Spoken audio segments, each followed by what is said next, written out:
All right, good evening, everyone. Welcome to MOCA Jacksonville, and welcome to part 2 in our series Hyperlocal Art History, presented by Scott Brown. Dr. Brown is a professor of medieval art history at the University of North Florida, and this lecture series derived from research that he conducted with his students on campus about art history of our region, our city, and our institution, which is particularly timely as MOCA is currently celebrating its 100th anniversary. So we're glad you're able to join us for part 2 in this lecture series. We'll have 2 more following this in the coming weeks. But at this time, please join me in welcoming Dr. Scott Brown.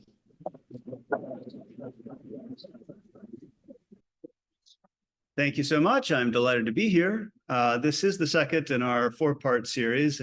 And as Matthew was saying, this is research and insight that comes out of a class I taught last year at UNF, Hyperlocal Art History, looking at the history of art from a standpoint here in Jacksonville, Florida. A few weeks ago, our first talk was on putting Jacksonville on the map. And I was kind of talking about our map collection next door in the library, which I don't know how many of you know this, but we have a marvelous collection of historic maps, many of them maps of Florida. And the impetus for that talk is in part this idea, only partly facetious, that the first American artist is from Jacksonville.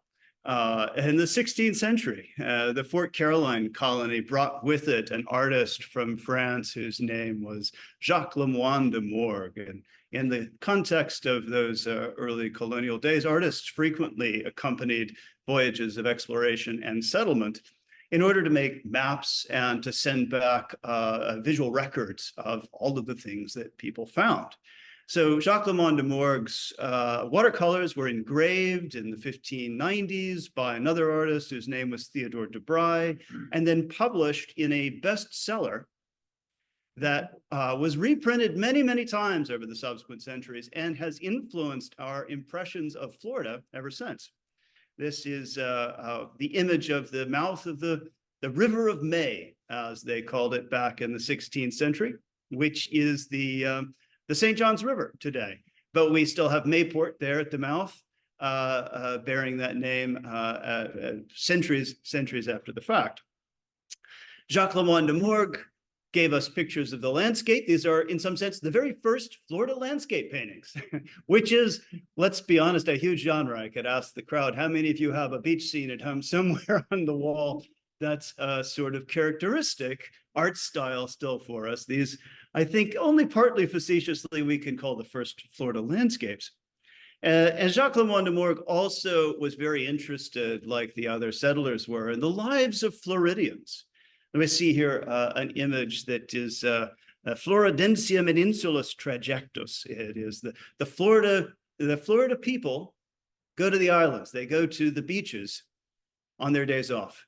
One of the things that surprised and impressed the Europeans was how tall and well-fed the Timucua and Mocama Indians were. And they remarked on this, that they were much taller than the European settlers. They also were very impressed that they didn't fight about food and that they had free time. They had leisure time. They took weekends where they would, as we see in this image, gather a picnic basket and go for a swim out at the beach. Shaping, I think, our impressions of Florida leisure in ways that are still persistent and influential. Jacques LeMoyne de Morgue is, as I say, perhaps the first American artist. So if we want to think of Jacksonville as the center of the art world back then, we could, I think. But there's a long gap between that and the next phase in Florida art history. George Catlin is an artist who some of you may know is famous for his paintings of Native American people. And he came to Florida seeking the Seminoles and Osceola in particular. And from him, we have one of the first modern Florida landscape paintings. How many of you would recognize this as a Florida landscape? Does this look like Florida to you? Drive a little west from here. Does anybody ever go down I-10? Through the national forest? It's all pine scrubland with marsh meadows. And this is, people, this is a characteristic Florida landscape. From here, right on down to Fort Myers, through the spine of the state, this is what Florida actually looks like. It's pine barrens, and marsh flats and meadows. But it's not our image of Florida today, is it? Not at all. For that, we have another group of artists to thank. Now, the theme of my talk here today is that Florida, specifically Jacksonville and St. Augustine, North Florida, were a center of the American art world for a substantial period of time in the 19th and early 20th century. I began looking into this with my students in the context of the 100th anniversary of MOCA Jacksonville. 100 years old. This is a big anniversary. In many ways, the series of talks is my love letter to Jacksonville and the museum for being around and for doing its thing for 100 years. But I was very interested in the context of our research in how MOCA came about, how 100 years ago, a group of people got together and decided the city needed some kind of museum, and what had happened before that. Was this the beginning of art in Jacksonville, or was there a longer history? What we discovered is, in fact, of course, that Jacksonville has quite a long and a rich art history. Would you believe that in American art, the Florida landscape is perhaps one of the most common single subjects that we can find? Virtually every major artist of the late 19th and early 20th century lived and worked for substantial periods of time right here in North Florida. Beginning here with Thomas Moran, not the first, but one of the most prominent and one of the most influential figures in shaping our Florida landscape. Thomas Moran in the late 19th century was one of those Hudson River School painters. Hugely important, very marvelous painter. You'll see later in some of our images, some pictures that are probably familiar to you because he's still one of those major American figures who we see in lots of media. In the 1870s, though, he was relatively early on in his career and was sent on assignment by a magazine, Scribner's Monthly, which is at that time one of the most important wide circulation magazines in the entire country. He's sent as the artist to go produce illustrations for an article, An Island of the Sea, about beach life in Jacksonville, specifically Fort George Island, which, if you've never been there, is part of the Fort Caroline National Monument, right across the river from Mayport. You can take the ferry over from Mayport and you end up right there on Fort George Island. So Thomas Moran comes down in 1876 to make drawings, watercolors, to be turned into engravings and etchings for this article about the island of the sea. Scribner's, like other institutions around the country, is engaged in one of the first waves of Florida land and real estate speculation and in the development of Florida as a national holiday-making place, a national retirement home, and a national beach vacation destination.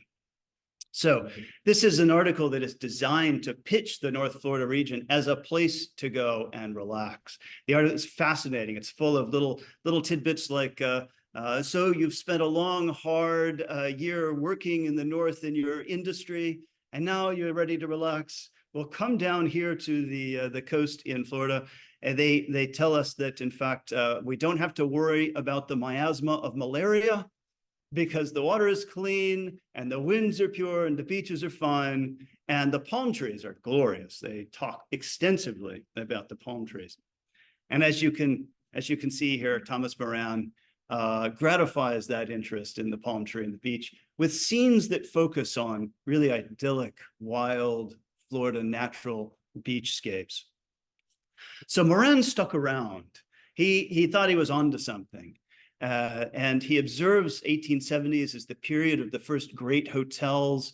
He observes the tourists, the visitors who are down here, and he sees a market, I think, for another kind of Moran image. These images I'm going to show you are not characteristic Thomas Moran pictures. But we're looking at here one of his Fort George scenes.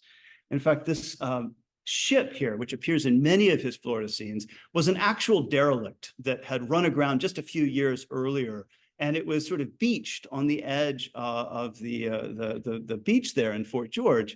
And it was a tourist destination. You could climb on it and go explore it. It was the sort of an amusement park ride. And you can see here people walking out, and these are all nice, well-dressed vacation makers is what they are, going out to explore the derelict. On the other side, of course, we see the high dunes coming up with our palm trees at the front of the image. Art historically, these palm trees are what we call repoussoirs. They're objects positioned at the front of the picture plane, which block one part of the view of the scene and push the eye back and redirect it into a deeper space. One of the challenges with the beach, of course, is always perspective and giving a sense of depth in a place where everything is flat and seems to extend infinitely to the horizon. So these palm trees are really crucial. To us, I mean, this seems like a very believable scene, right? You agree? Yes, it is. But we have to remember that Thomas Moran is an artist, and that means he's a liar. And he is constructing a scene which is satisfying certain expectations and requirements. Thomas Moran is painting for a market also. So we can see here another version of the same scene. The derelict is a little closer. What happened to the dunes? Anybody? I guess they had a store. The palm trees are still there, though. So he's painting variations on a scene. The palm trees are way off in the distance now. But the same composition. This is not a man who goes out and sets up the easel on the beach and paints what he sees, right? These are pastiches. They're composite scenes of different views that are now being represented to us as iconic Florida beach scenes. Who are these for? This is not Thomas Moran exploring, his own creative interest in the Florida landscape. He's pretty much repeating the same image with minor variations for money, a market. These are scenes which I think we can imagine being marketed to the first tribe of Florida curio seekers. That is, people on vacation who want to come back with a memento. We still do. I know plenty of people firsthand who go on a beach vacation and come back with a painting. But certainly we all take photographs today, don't we? For Moran, the palm tree, and for the Florida public, the palm tree begins to be really iconic, the iconic symbol of Florida. And so here we have another Moran scene that reduces the beach to a little inlet that goes out towards the sea, but the palm trees, these sculptural presences here, dominate the scene. So, not everybody can afford a painting. Naturally, then etchings and drawings and watercolors fill that space in the market. You might want here an etching. This can be produced in multiples, but of course, you might also want the original. In this case, the oil painting of the exact same scene. We can see here how Moran is developing a kind of repertoire, the Florida beach scene, which must, of course, naturally have a market. I always tell my students, artists don't work for free, nor should they. And so if Moran is painting these in multiples, I think we have to imagine that there's a growing appetite, or he perceives that there will be, for these Florida beach scenes. Now, what does the rest of Moran's output look like? This is characteristic. This is like all of the Hudson River School painters, his scenes are operatically dramatic in most cases, right? This is glorious. It is transcendental. It is semi-divine. It's seeking something larger than the natural world. It is quite a remarkable scene. Now, why can't Jacksonville look like this, we ask? Well, obviously, we have no mountains. But the colors, the intensity of the colors, the artist is working with an entirely different palette. Here in Jacksonville, we have the haze, and here in the Rockies, of course, we have that clear, dry, bright light of the West. But his Western and his other American landscapes are of a very different character dramatically and narratively than those in Florida. And I was thinking about this with my students, why this is, here we have this purple mountains, majesty, amber waves of grain. There's all the drama of our emerging national patriotic narrative in these other pictures. And then in Florida, it's just palm trees. We go to New England. He paints beach scenes elsewhere, right? So when we go to New England, what do we get? Intense driving breakers crashing on the shore. We have all of that wild drama of the steely sea and the Yankee North. Is it never calm up there? Does it never storm in Florida? I mean, come on, people, right? We get hurricanes. You go out on the beach on a blustery January day and you can see those slate steel breakers coming down and crashing on the beach. We get drama, but not in Moran's pictures because why? Hurricanes don't vacation. It's also the springtime, which is the high season, is not hurricane season. And because when people are on vacation, they don't want the weather to be bad. The northern beach scene narrative, this is a classic American landscape subject, is the subject, the wild ocean, this fearsome natural force that human beings must contend with, must strive against and overcome with Yankee grit and industry and determination to wrest from the sea and the land a living. That's not the story of the Florida vacation, obviously. But here we are with Moran's other beach scenes, high drama. Now, he is pretty invested, though, in the Florida scene. And he gets this idea. This is, of course, locally a famous painting. How many of you know this work? This is in our cousin sister museum, the Comer Museum. It is Thomas Moran's painting of Ponce de Leon landing in Florida and encountering the Timucua. And it is a painting with quite a fascinating history. After Moran had been down here a while and had returned on a couple of occasions, he had this notion as he was developing his Florida art market and his Florida theme that he would make a picture about this historic landing, right? And which positions Florida as one of the first places in what we now call America. And he was going to try to sell it to the government. So he painted it, he sent it off on loan to the US House of Representatives, which was redecorating at the time, with the expectation or the hope that they would buy it for $20,000. Huge, huge sum of money. The House of Representatives, of course, could not get anything done then as now. And so they sat on it for about a year, during which time Albert Bierstadt, who is another great Hudson River School painter, learned that Thomas Moran was trying to get in there and sell this high dollar painting. And he said, no way. He went out and painted one of California and sent it to compete. And so the House of Representatives decided they did not want the Florida picture. One of the main reasons, anybody want to guess? Not enough palm trees. I am not joking. The palm trees are not prominent enough to signify that this is Florida. That was what some of the US reps said. So we're stuck. We're stuck already. It's 1870, and we're stuck with this image of Florida as people's vacation getaway, the land of the snowbird. Thomas Moran is, of course, not the only famous American painter to spend significant amounts of time here. Martin Johnson Heade is another not local artist, but who moved in his mature career in the early 1880s, moved to St. Augustine and then lived permanently in St. Augustine for the rest of his career. So what does he paint? Thomas Moran has got the corner of the world market on the palm tree beach scene. Martin Johnson Heade has to find another niche. Now, up north, he painted scenes like this. Neatly organized haystacks, canalized rivers, farmers working in the field, right? Industry, grit. He painted beach scenes.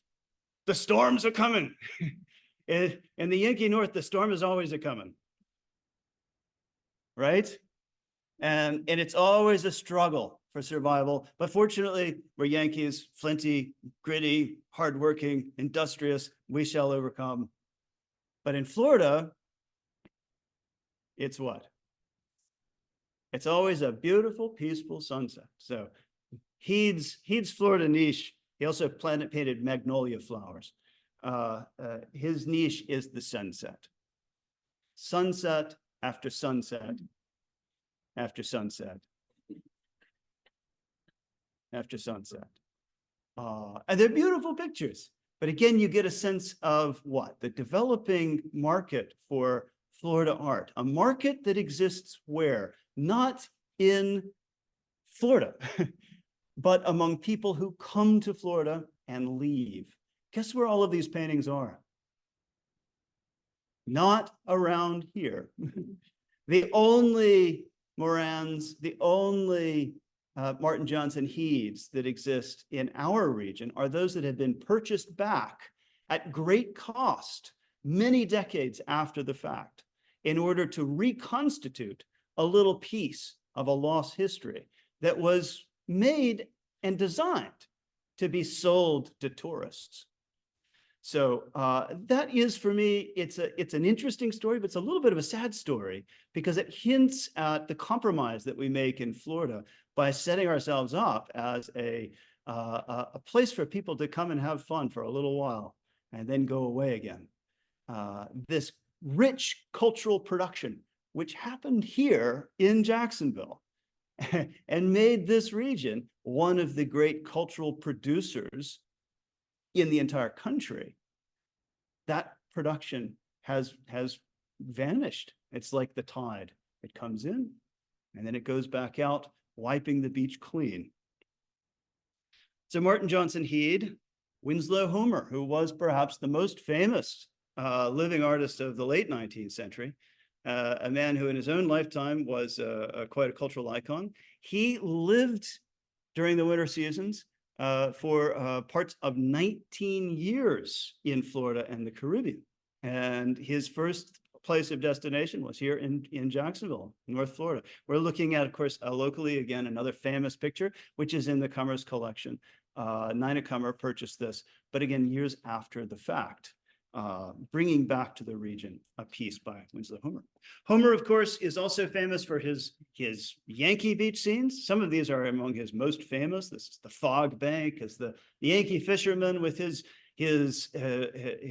small but important catch looks over his shoulder as the fog is rolling in. It's a race against the arrival of the fog, because if it gets to him before he gets to shore, then he's cooked. He's done for, right?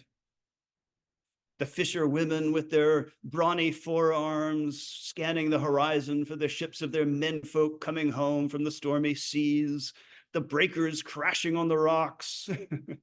These are the characteristic New England and Yankee beach scenes. And when he comes to Florida, he has another niche. Most of Winslow Homer's Florida scenes are watercolors, because he did do a lot of plein air painting when he was down here. And in particular, Winslow Homer was a sportsman. And Florida was a major destination for sporting pastimes, hunting and fishing and things like that. So Winslow Homer, a lot of his scenes are of the water and of fishing spots with plenty of palm trees. So here we see the angler with that beautiful arc of the line, the fly fisherman. We see here a classic Florida spot on the St. Johns River for fishing, here in the fishing boat. And there in the Harn collection, now part of the Vickers collection, is this great scene, the bass leaping out, foul hooked with the hook in its jaw. And here's that picture of the boy fishing on the St. John's by Winslow Homer, which is in the Cummer collection. Winslow Homer would go back, and the advertisements for exhibitions by Homer in the wintertime, the fall and winter, advertise his Florida scenes. They were quite popular. You go back and exhibit these in New York. But again, it's another sign they all left the region. those that are here have been bought back at considerable cost and expense. John Singer Sargent, maybe today the most famous most famous American artist of the 19th, early 20th century, who didn't spend a lot of time in Florida, but did make some significant trips and took the time to make pictures of, again, the classic Florida beach subject, scantily clad people on a beach, which is, another major iconographic niche for us in looking at Florida scenes. Here's the St. Augustine Harbor. And here's another classic Florida subject. Just relaxing in a hammock under the palm trees, letting the breeze blow over you. These are extraordinarily famous artists, extremely important artists who dominate our conversations about American art, and all of whom produced scenes of Florida, some of whom worked for substantial periods of time during their lives here in Florida. When our friend Flagler down in St. Augustine began to develop his famous resorts, he positioned them, in fact, in part as places where artists could come and work en plein air and paint in the wintertime. He developed art colonies there. That was part of a business strategy, because those beautiful hotels, the Ponce de Leon, which is now the headquarters of Flagler College, for instance, those are places that cost a pretty penny, and most of the clientele was high cotton. And those folks, then they came down for a few weeks, a couple of months, maybe the whole season. They needed entertainment.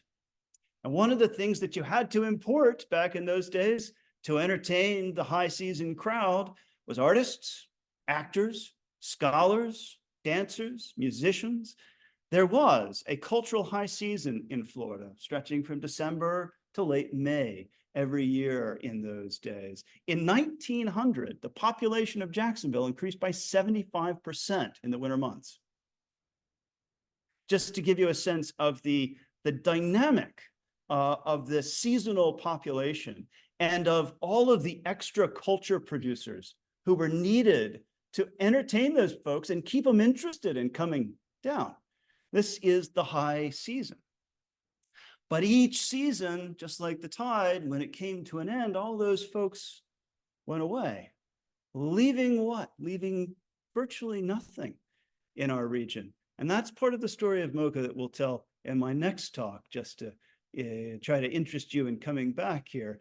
It's not until 1924 that we have a group of people who get together and say, wait, we got to build something that actually sticks around, something that is for us and by us.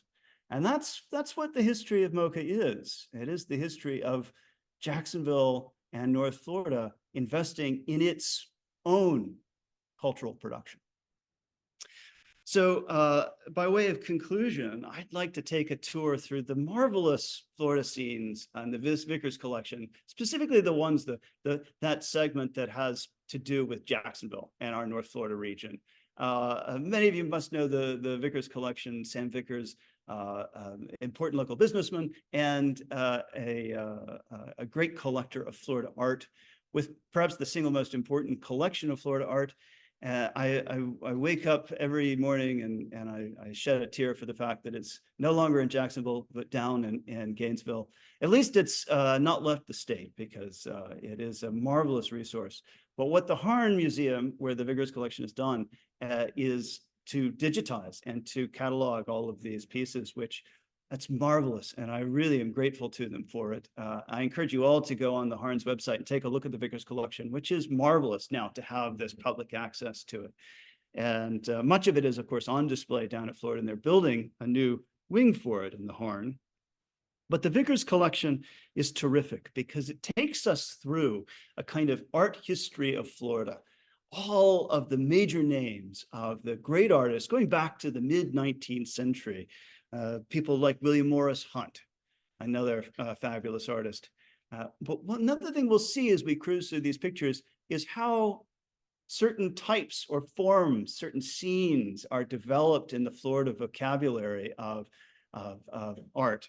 And we're not so far away from a Martin Johnson Heade sunset here. This is a beautiful picture, and a really kind of avant-garde one for the 1880s. This is George Innes, another great American painter of the 19th century, with another sunset scene, but one that is beautifully impressionistic and suggestive. Thomas Moran, one that I didn't show you before. This time the palm trees are on the left, which is a significant variation.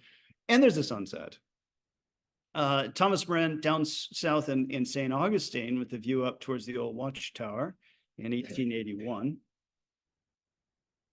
George Herbert McCord, who was another second generation Hudson Valley River School painter, fabulous painter with a Florida sunset with the palm trees. Louis Comfort Tiffany, of course, very famous name. And we had just a few years ago at the Cummer, the great Tiffany glass exhibition. But Tiffany came down to St. Augustine and spent a big chunk one winter hanging out with Henry Flagler, talking about how to decorate the Ponce de Leon Hotel. And while he was there, painted a scene here. This is the old Kirby Smith house, Kirby Smith of Confederate general fame, whose name is still in the news these days. And I love it because it's not a characteristic St. Augustine scene. There's so many pictures of St. Augustine because St. Augustine is the great cultural vacation destination back in those days. And we could see a lot of St. Augustine pictures in the Vickers collection. And when I look at this one, I feel Louis Comfort Tiffany was down here for a while and he saw people painting. You kind of feel him going out and looking for something that is not picture perfect, that's not tourist ready. Dirt and dust and chickens rooting in the yard. William Glackens, who is a key artist of the Ashcan School in the early 20th century in New York. And here he is planting the Florida swamp because, you know, even avant-garde artists of the early 20th century come down on vacation to Florida, as we will see. This is a place where people came. And when they came, they had time. And when they were artists and they had time, they made art. And that marvelous confluence of opportunities has given us, I think, a really rich cultural history here in Florida to appreciate. Carl Friedrich Friesiger, who is an artist who grew up here in Jacksonville. Some of you probably are familiar with him from the little show that the Cummer had a couple of years ago of his Florida works. Carl Friedrich Friesiger is a major impressionist artist who hung out with Monet at Giverny and was a key figure in that crowd. But he grew up as a child before he was an artist in Jacksonville, and later, many years later, wrote a memoir about his childhood and his vivid images of his life and childhood. And in the 1920s, which is late in his career, he began producing all of these Florida, I would call them memory images, because they're representations of his memories of growing up in Jacksonville. It is such a rich collection of images, in part because it also represents or documents a Jacksonville that at that point existed only in his memory, that as a fact of the landscape of the 1920s no longer existed. So this is Hunting Alligators from 1926. Walt Francis Kuhn, who is famous as the organizer of the 1913 Armory Show in New York and is one of the key avant-garde modernist figures in American art history. He comes down too to paint palm trees. Early Morning Among the Cabbage Palms. Teresa Bernstein, who Walt Kuhn and Teresa Bernstein, two very, very important 20th century painters, they helped to open MOCA Jacksonville in 1924. Both of them participated in the exhibition that was the first exhibition mounted by the Jacksonville Fine Art Society, which is the historic ancestor of MOCA. And we'll talk about that in our next talk as well. But these are artists who were not just here hanging out on vacation, they're a part of our art history through MOCA. This is such a beautiful little picture. It's just a picture on paper, and unfortunately, it's acid paper, and the paper has begun to crumble. But here is a canvas, which is great, which is beautiful. Just a lovely picture. I don't know how many of you know Teresa Bernstein, but she is today quite a famous artist. She was a woman who born in the 19th century, who began her art career in the 19 teens. and was quite famous early on in the 1920s, a major up-and-coming artist. And then the 30s and the 40s, the Great Depression and the cultural backwardness of the 50s, and she and many other women artists were forgotten. But she lived long enough to see the second wave feminism of the 1960s draw attention back to women artists. And then she lived long enough that by the 90s, art historians and curators had caught up with her and started exhibiting her work. She was still painting, and she survived 112 years. And so she's today one of the most famous artists simply because she was one of the longest lived artists in American art. She died in 2002 at 112, painting up to the last year of her life. She is one of the key figures of the art history of women in American art in the 20th century. And again, she helped to open MOCA Jacksonville in 1924. Reginald Marsh is another artist who appeared in our 1924 exhibition in Jacksonville, which we'll talk about in our next talk. A Florida scene from 1930. Andrew Wyeth, with a classic North Florida landscape here of the marsh and the cabbage palms, a showery day. Elizabeth Boardman Warren, not a particularly famous artist, but a good example of the continuation of this art colony mentality, which especially in St. Augustine persisted for decades. Boardman was a Massachusetts artist who in mature life became a snowbird. Initially, they came down for short periods of time and then decided, oh, let's buy a place. Interestingly enough, she worked under a man's name for most of her career because, as she told her dealer, men sell. And this is a St. Augustine picture, which again is, I would say, something like Louis Comfort Tiffany's. It is not one that seeks the Bridge of Lions view. It's not another tourist picture, but one that is documenting a more intimate and now largely vanished image of life in a North Florida city. How about Philip Pearlstein? Who knew that he was in the Army at Camp Landing? Philip Pearlstein, who has a marvelous portrait in our collection at MOCA, which hasn't been on display for a while. We have to take the school tour groups around it carefully because Philip Pearlstein painted nudes, except when he was in the Army. But the Philip Pearlstein here, there's a whole series of Pearlstein views based on his time in the Army in Jacksonville in the 1940s. And I'm going to conclude here with one final picture by Anonymous, because for all of the famous people who painted in North Florida, I want to give a shout out to all the people whose names we don't remember. There are a lot of them.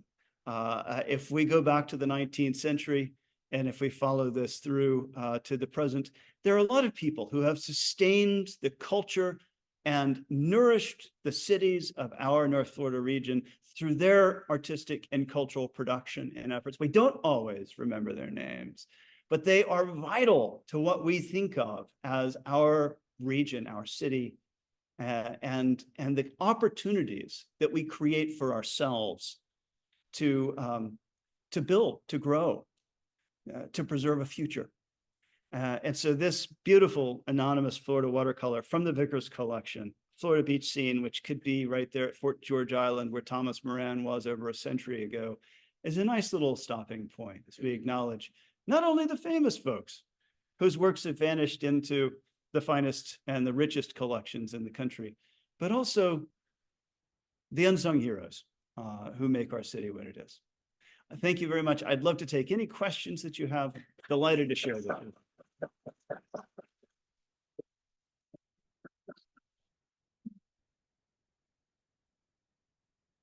Any thoughts or questions? Yes. In 2 weeks on Wednesday at 5:30 is our next one. And then 2 weeks after that. So we're sort of on a bi-weekly schedule. The 21st, and our last one is on the 6th of March.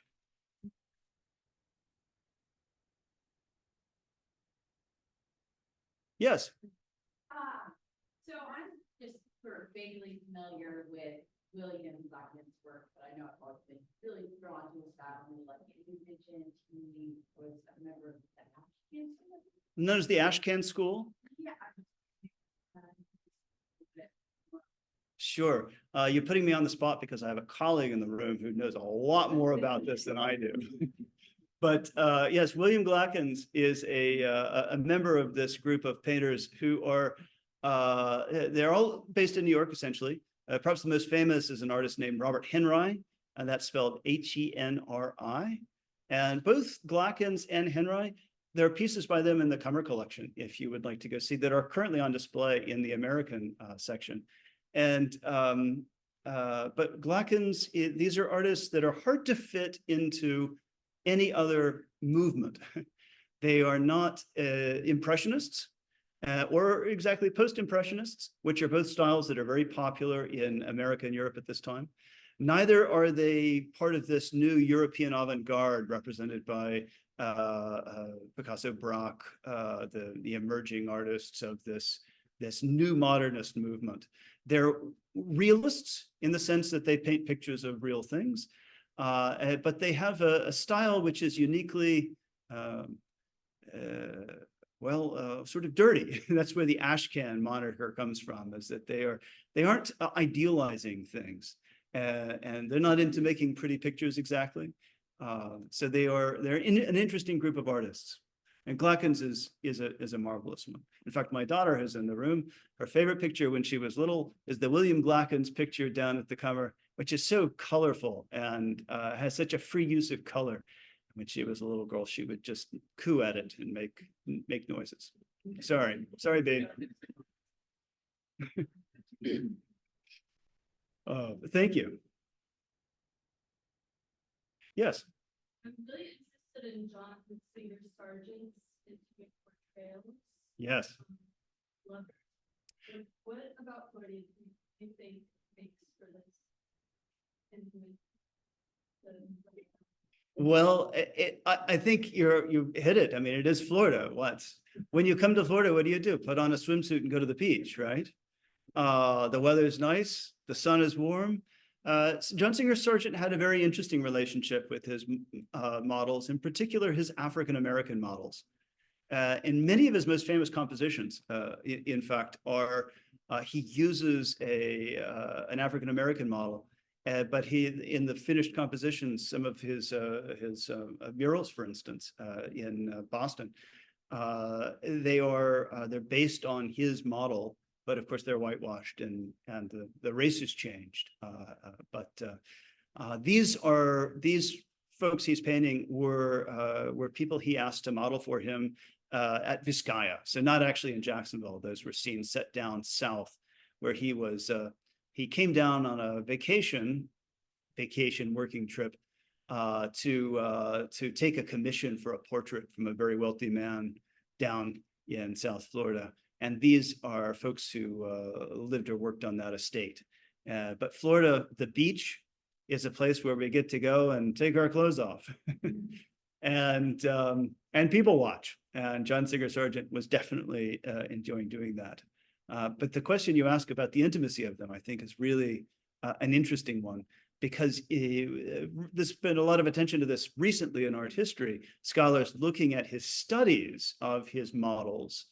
And you get a similar sense in many of those sketches, which are not well known, of course, because people know the finished paintings, but the sketches reveal a different intimate perspective, which I feel we see in those watercolors as well. Well, it was one of the only times that they did that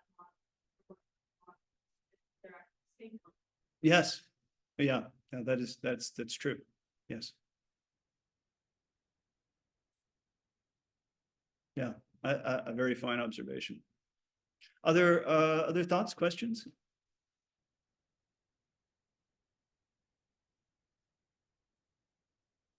Well, thank you so much. You've been such a wonderful crowd, and I appreciate you. Thank you.